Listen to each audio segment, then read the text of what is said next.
मैं दलित हूँ। धर्म परिवर्तन के बहुत से अवसर मुझे उपलब्ध हैं, पर मैं धर्म परिवर्तन नहीं करना चाहता। साथ ही साथ पारंपरिक हिंदू धर्म मैं बर्दाश्त नहीं कर सकता। क्या करूं? दिक्कत सारी ये है कि आपको दो ही विकल्प दिख रहे हैं कि या तो सनातन धर्म की धारा से अलग हो जाओ या पारंपरिक धर्म निभाओ। इन दो के अलावा आपकी दृष्टि में कोई तीसरा है नहीं। बस यही सारी समस्या है। अब कहते हैं, अगर आपके शब्दों में कहूँ कि या तो दूसरे धर्म हैं, पंथ या मज़हब, या पारंपरिक हिंदू धर्म है जिसमें जातिवाद है, और इसके अलावा कुछ तीसरा हो सकता है, इसका आपको कोई ख्याल नहीं।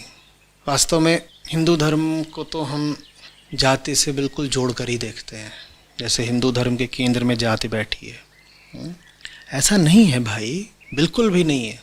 मैं पूरी संवेदना रखता हूँ आपके साथ, लेकिन ये भी मैं आपको कहना चाहता हूँ कि सनातन धर्म और जातिवाद एक दूसरे के पर्याय बिल्कुल नहीं है, बल्कि सनातन धर्म किसी भी तरह के भेद को बर्दाश्त नहीं करता। जातिगत भेद तो बहुत दूर की बात है। किस सनातन धर्म की बात कर रहा हूँ मैं? उसकी नहीं जिसका व्यवहार आप समाज में, मोहल्लों में, सड़कों में देखते हैं, नहीं, उसकी नहीं बात कर रहा। उसमें तो जाति बातें खूब चलती है और 100 तरह के भेद हैं, उसमें दीवारें हैं, विभाजन है। तो निश्चित रूप से मैं उसकी तो नहीं बात कर रहा। मैं किस सनातन धर्म की बात कर रहा हूँ जिसमें किसी तरह का भेदभाव, विभाजन स्वीकार नहीं किया जाता। मैं वास्तविक सनातन धर्म की बात कर रहा हूँ। वैदिक धर्म का शीर्ष है वेदांत, और वेदांत की जो शुद्धतम अभिव्यक्ति है वो है अद्वैत वेदांत। अद्वैत कितना प्यारा शब्द है ना, कैसा विभाजन! ये तो शब्द ही जैसे विभाजन का गला काटने के लिए खड़ा हुआ हो। अद्वैत ये भी नहीं बोल रहा कि सत्य एक है, वो कह रहा है जहां दो है उसको काट रहा हूं मैं। अद्वैत ये भी नहीं कि विभाजन मना किया गया है।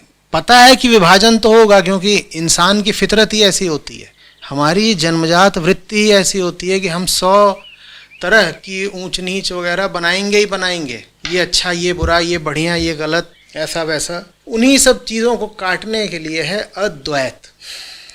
मैं स्वागत करता हूँ। शिविर तक तो आ ही गए हो, अब सत्य तक आओ, उपनिषदों से जुड़ो और फिर बताओ मुझे कि वहाँ कहाँ है किसी भी तरह का भेदभाव। प्रशंसा करता हूँ मैं आपकी कि आपके भीतर जो क्षोभ है जाति व्यवस्था के खिलाफ, और आपने दुर्व्यवहार सहा होगा, पक्षपात बर्दाश्त किया होगा, हो सकता है अपमान भी झेलना पड़ा हो जीवन में कुछ अवसरों पर। उन सब पीड़ाओं के बाद भी आपने अपने मन का हाल यहाँ पर खोल कर रख दिया।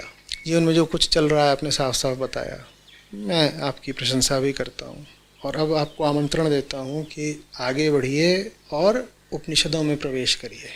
इतना भरोसा मैं पहले ही दिला दूं कि वहाँ आपको मनुष्य मात्र की गरिमा मिलेगी।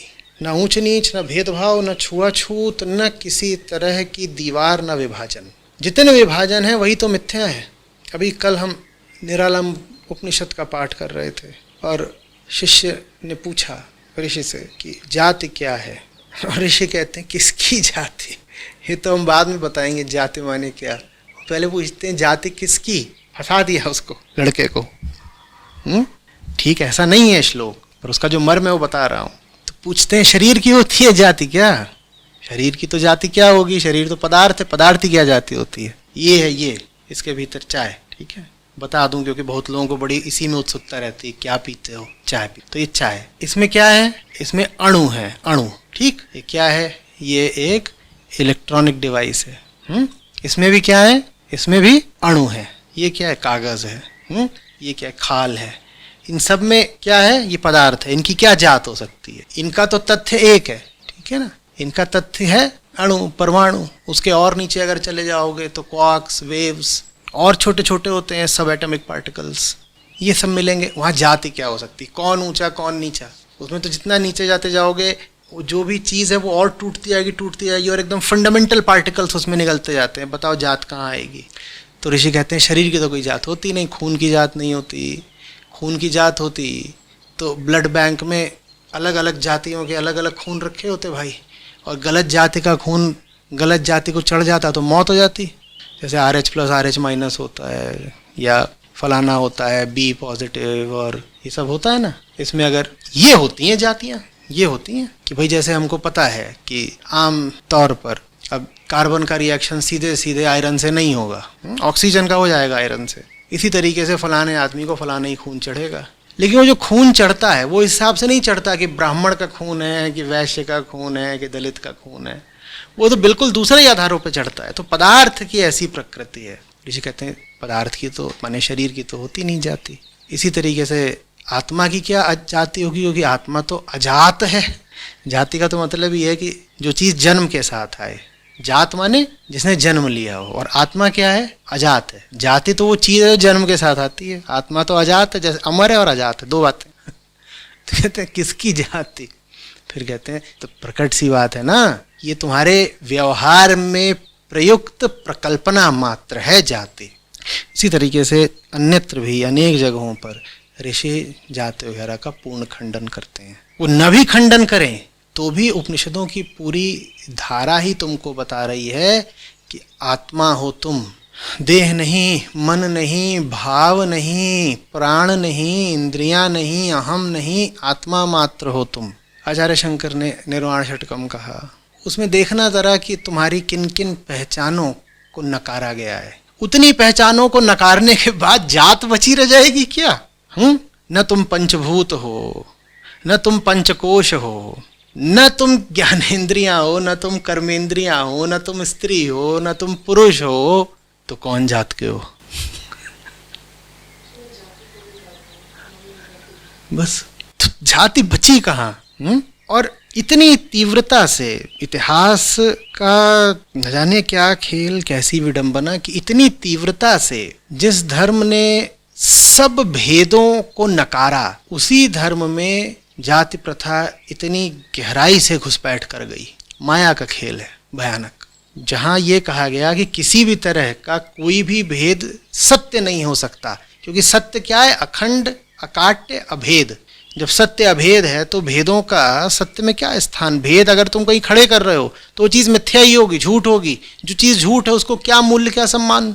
जहाँ इतना ज्यादा सब तरह के दुराग्रहों को, पक्षपातों को, मतों को नकारा गया, उस राष्ट्र में जात पात इतना गहरे बैठ गया तो आदमी की वृत्ति ही खराब है। समझाने वाले कितना भी समझा लें, कितना भी वो प्रयत्न और बंदोबस्त कर लें, लेकिन हम अपनी ही चलाने की कोई ना कोई तरकीब जुगाड़ ही लेते हैं। तो इस तरह से जात पात का खेल चलता रहा है। वेदांती कहो अपने आप को। कोई पूछे क्या जात है तुम्हारी, कहना अद्वैत। कोई पूछे धर्म क्या है तुम्हारा, कहना वेदांत। क्या जात है? अद्वैत। धर्म क्या है? वेदांत। जो शांति मिलेगी, जो आनंद मिलेगा, जो पूर्णता मिलेगी, अपूर्व। ये तो छोड़ दो फिर कि कोई तुम्हारे साथ दूसरा आकर के भेदभाव करेगा। तुम ऐसे हो जाओगे कि दूसरा कोई कुछ भी कहता रहे या करता रहे, तुम पे कोई फर्क पड़ने नहीं वाला। आत्मा की हम बात कर रहे हैं ना, आत्मा में जैसे कोई भेद, विभाजन, खंड नहीं होते, इसी तरीके से आत्मा पर कोई दूसरा आकर के कोई प्रभाव नहीं डाल सकता। आत्मा को चोट नहीं लगती, आत्मा में विकार नहीं आते। कुछ भी हो जाए, कैसी भी स्थितियां हो जाए, आत्मा में दोष नहीं उत्पन्न होते। तो कोई कुछ भी करता रहेगा तुम्हारे साथ, वेदांत की कृपा से अगर आत्मस्थ हो गए तुम, तो तुम पर कोई असर नहीं पड़ेगा। तो वेदांत है धर्म, अद्वैत है जात। या और कोई अगर पूछ ही रहा हो जात और तुम्हारा थोड़ा सा मन भी हो मजाकिया परिहास करने का, तो कहना हम अजात हैं। आत्मा का ही दूसरा नाम होता है अजात। तो कोई पूछे का जात है, तुम कहना अजात, आत्मा है हम, अजात। तो कह रहे हैं कि अगर आत्मा ही मेरी जाति है तो मैं किसी से संबंध किस आधार पर रखूं, क्योंकि आत्मा तो असंग होती है, आत्मा तो किसी से संबंध रखती नहीं। आत्मा तुम्हारी असली जाति है, लेकिन तुम्हारा जीवन अभी असली हुआ कहाँ है? आत्मा तुम्हारी सच्चाई है, पर अभी तुम उस सच्चाई में जी नहीं रहे हो ना। तुम उस सच्चाई की जगह अभी एक कल्पना में जी रहे हो, जिस कल्पना में तुम एक शरीर हो, तुम्हारे चारों ओर एक जगत है, जिस जगत से उस शरीर को कुछ फायदा नुकसान हो सकता है। हम इस कल्पना में जी रहे हैं। हम आत्मभाव में कहाँ जीते हैं? नहीं जीते ना। तो फिर हमें संगति कैसी करनी चाहिए? जो हमें आत्मभाव की ओर ले जा सके, यही कसौटी है। संगति उसकी करो जो तुम्हें देह भाव से की जगह आत्मभाव की ओर ले जा सके। बस ऐसे करना है।